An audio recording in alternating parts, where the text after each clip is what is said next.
Maaari bang makulong ang isang tao kapag hindi nakapagbayad ng utang? Malinaw po under Section 20 of the Bill of Rights sa 1987 Constitution natin na no person shall be imprisoned for non-payment of debt. Kapag hindi ka nakapagbayad ng utang, hindi ka po pwedeng ikulong. Malinaw yan. So ano lang pwedeng gawin ng inutangan mo? Ang pwede niya lang gawin ay mag-file ng civil case sa'yo for collection of sum of money. Or pwede ring i-foreclose ang mortgage, either chattel mortgage or real estate mortgage. In other words, kukunin niya yung collateral na ginamit mo. So wala pong nakukulong sa hindi pagbayad ng utang. Pero, eto po ha, pero, ang tanong, paano ka ba nagkautang? Kapag merong panloloko, deceit, or fraud, kaya ka pinautang, that's the time na pwede ka pong makulong. Let's give and provide an example po. Example number 1. Nangutang ka sa kumpare mo. Sinabi mo, pare, meron akong binibentang sasakyan. Bibilihin mamaya ng buyer. Babayaran ko bukas, 100,000 pesos. And then, it turned out, wala ka palang sasakyan.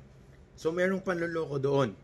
Pwede kang makulong yan under Article 315 of the Revised Penal Code. Pwede kang file ng case ng estafa. Another example naman po ay ang pag-issue ng cheque. For example, sinabi mo, o pautangin mo ako 100,000 pesos. Mag-issue ako ng cheque. Pero, at the time na nag-issue ka ng cheque, alam mong walang laman ang checking account mo. Or, alam mong account close na. That's the time na pwede ka pong makulong.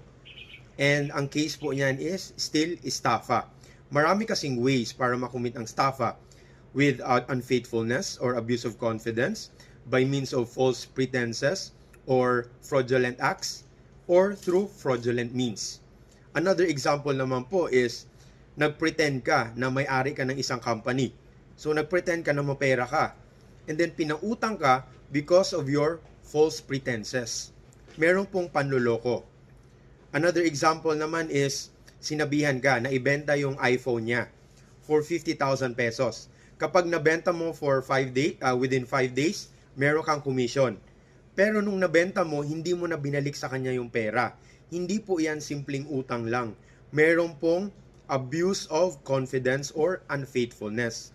Pwede ka pong makulong yan. Another example naman is steal sa cheque. Pinautang ka, kaya ka nag-issue ng cheque. And then, when the time came na ipa-encash na yung cheque sa bangko, tumalbog.